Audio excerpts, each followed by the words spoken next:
themselves while negotiating the price at the charging station and even settle up the bill. So this possible use case was just to excite you for today's topic, and I'm your technology coach from Sudha, and I try and make technology easy for you.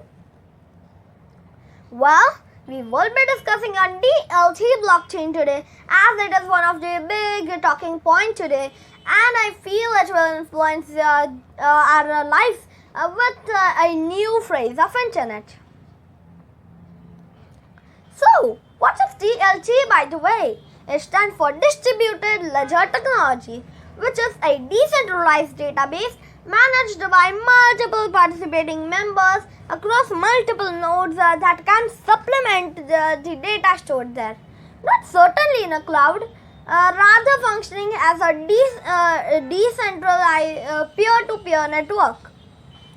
However, unlike traditional databases, distributed ledgers have no central data store or administrative functionality. On the other hand, is a blockchain type of DLT, where transactions are recorded with an immutable cryptographic signature called a hash. Blockchain stores information across the network of postal computers, making them not just decentralized but also distributed. Blockchain, on its simple definition, is a data structure used to create a decentralized ledger. Okay, well, it's contains blocks with a serialized manner. A block contains the transactions of a hash, and it goes till its previous block and its starting point, and all of these forms a blockchain, which is a digital ledger that stores data in blocks.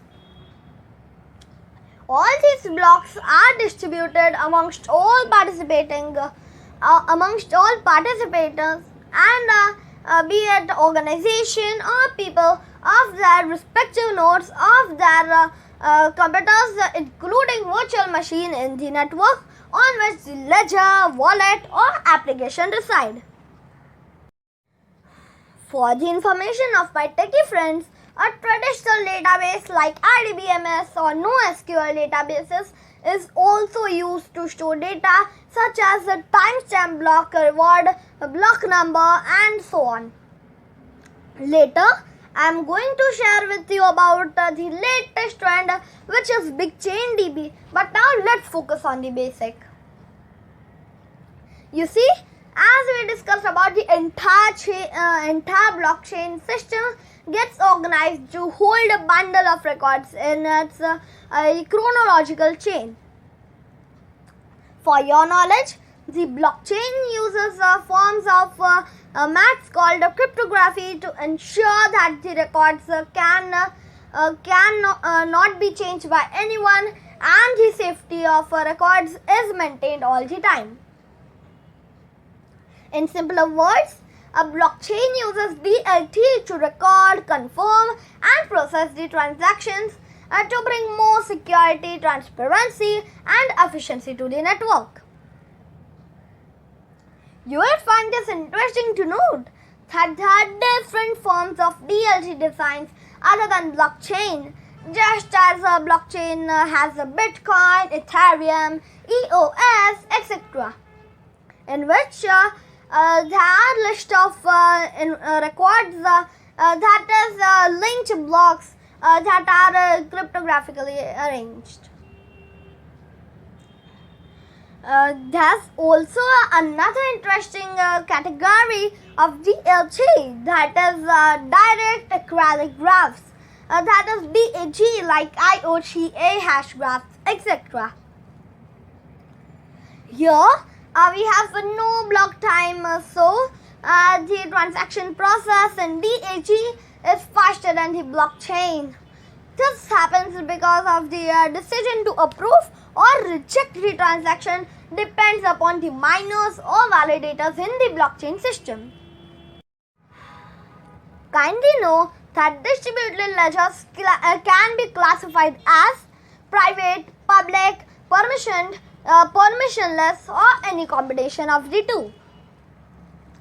Now, for hardcore developers like me and other software engineering professionals, let me highlight on few tools that we need to know to execute a blockchain. First, Solidity. It's an object-oriented programming language for implementing smart contracts on various blockchain platforms. But that's not enough. There's a whole ecosystem of software and tools in your participation environment. So, for your internal blockchain environment, once you learn Ganache for setting up a personal blockchain for testing and interacting with your Solidity contracts in your own private way. Similarly, we have other tools like Tuffer, Drizzle. These are used as it for pipeline testing framework, etc. For developing smart contracts. By the way, what is smart contract?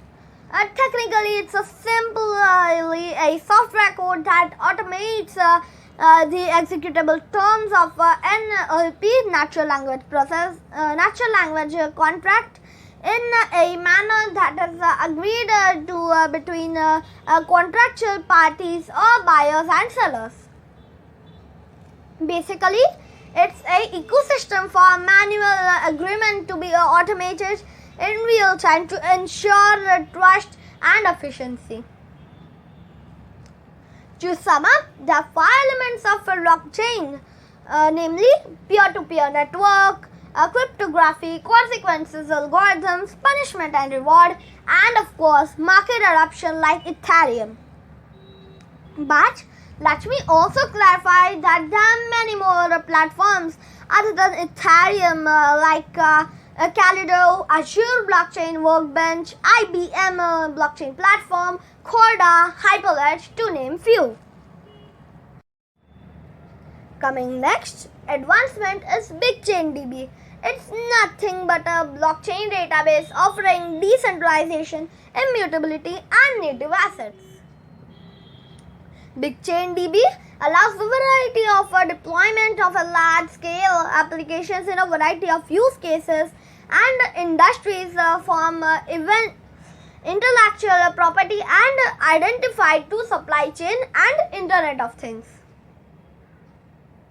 BigChain DB allows developers and enterprise to deploy blockchain proof of concepts, platforms, and applications with a blockchain database supporting a wide range of industries and use cases. Best part about BigChain DB is being open source with the full community backing, with everyone can use it and build their own application on the top of the BigChain DB stack.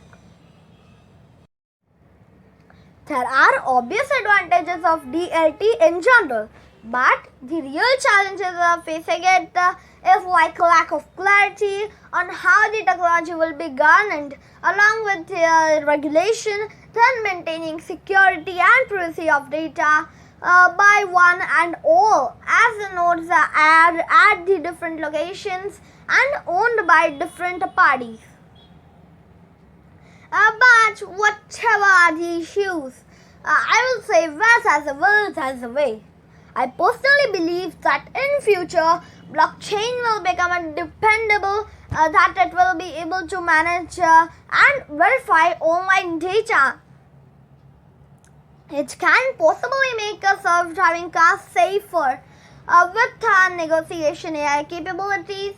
Or maybe I can launch my company like Amazon Smarter Firm that is entirely run by algorithms. Surely, with advancement, it can even track countless devices, while blockchain can even help us protect our online identities, and these innovations will change our lives for good. And it's just beginning. Hope you got some insight from my e-talks today, as I have added another chain of technological topic in this SWIFT series, which stands for Swim with Native Futuristic Technologies. So let's look forward for another block in this channel chain, most probably on ethical hacking, as I'm learning it with certification currently. So wish me for the same, and bye for now.